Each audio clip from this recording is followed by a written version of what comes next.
Hey guys, Sean Bougie here, surplusfundsriches.net.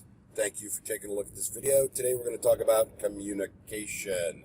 Some things to avoid, how you should deal with possible surplus funds recoveries and possible flipping property flips. So let's talk about that. As far as communication, I touched on this on the webinar briefly the other night.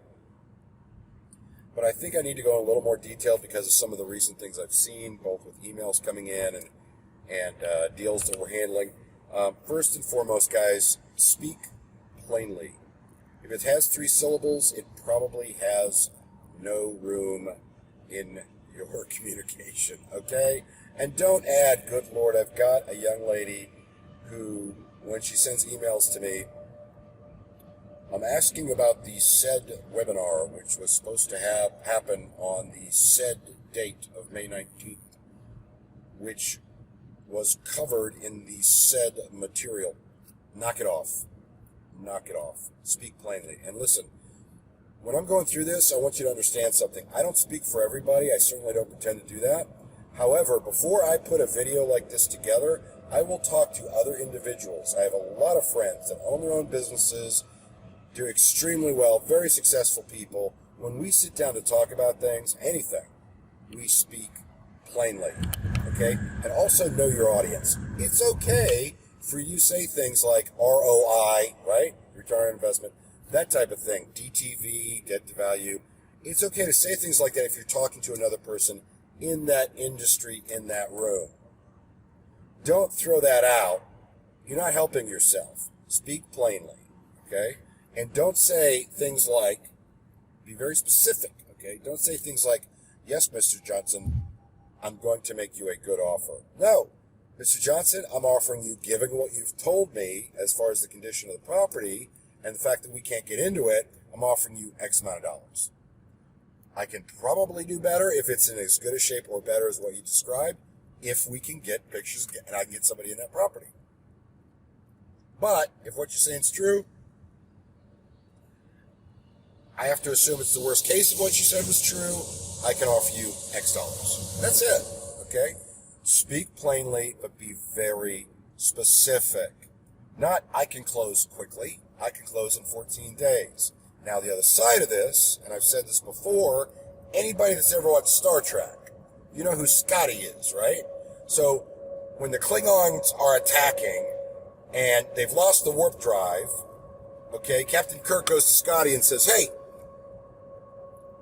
what are you doing? We need the engines to get out of here. We're going to die. Scotty says, and he says, well, how long? He says, you need to get this done now. And Scotty says, how long? He says, Scotty, how long is it going to take to fix this issue? Scotty says, oh, at least 8 hours. He knows darn well it's going to be 15 minutes, okay? But he says that because he always looks like a hero at the end because he gave worst case scenario, right? He didn't try to BS it. He didn't promise something he couldn't come up with. He said the absolute worst case and then made it work. Same thing with surplus funds. Don't tell people you're going to get paid in 2 weeks. Say, look, the norm for this particular county is after the motion's done, which we're going to take a month just to get on the docket for this county. The norm is going to be another month for the check to be cut. However, courts have been backed up. I wouldn't be surprised if it took 4 months instead of 2 or 1, whatever. Always give them worst case. Then, when you come in early, there's no complaints, right? So be very specific. Don't promise, and speak very plainly. Guys, get rid of the extra. I've had, and I'm going to go into also people dealing with us, right? Some of our researchers. I've seen where they submitted a file. Herewith, please find the file, matter regarding, God almighty. Stop, okay? Just stop. All right. Don't lie, right? Don't BS. I get the whole fake it till you make it thing, but don't lie. Don't give them actual stats or numbers that are fake. Guys, look, I learned this back in my 20s, which is 40 years ago. If you're going to lie about that, about anything really, then you got to remember what your lie was, right? So, like, for instance, when somebody calls me about the ebook and says, well, I thought I believe you told me 2 weeks ago XYZ. I can say I absolutely didn't. Why? Because I've never said that and I never will. Okay? Don't lie. Also, guys, we are in a social media type of communication era. What that means is people are used to baiting other people. They'll say, oh, that's a great post. Wish you were that good looking, or they'll impugn your integrity, right? Oh, well, I guess I can take that offer even though you're screwing me. Don't take the bait. They're throwing that out there. Just step around it. Don't even take the bait. Don't even get to that level. They're used to baiting people. People have become used to baiting other people because it gets a response, it gets likes, it gets something on social media, and it is a response. And that's what they're looking for. Don't go around it.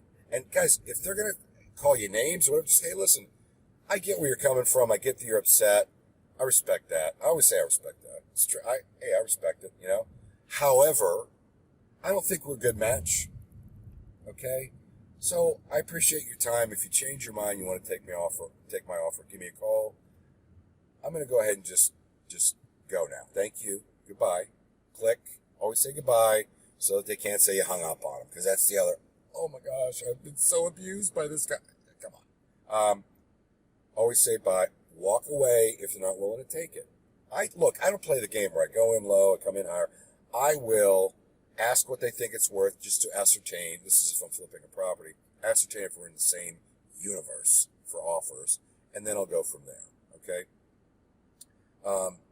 Trying to think of the last thing I want. Oh, one other thing, and this regards to emails, right? And by the way, 99% of what I'm talking about was stuff where I'm dealing with surplus funds or deed flips. I'm not going off on anybody that's one of our members about one of our books, but I have seen some things come in that just made me go, oh, good Lord. So as far as emails, if you're one of these people that will you're mad, and you'll write an email back and then you'll put words in all caps, please stop doing that. Again, I understand. I'm not talking for everybody. I can't say that everybody gets offended by that. I can tell you that for me, in my mind, getting a full caps, all caps word sent to me via email, in my mind, yes, this is judgment. In my mind, you're in the corner, throwing a fit, waving your hands up and down. Okay? Stop it. There's no need for that. There's no need for that. Be very specific. Convey your point. If you're angry, say you're angry. All caps words. Come on, guys. Get out of the 4th grade. Hope this helped. If I've offended somebody, let me know. If I haven't offended somebody, let me know. I hope you have a great day.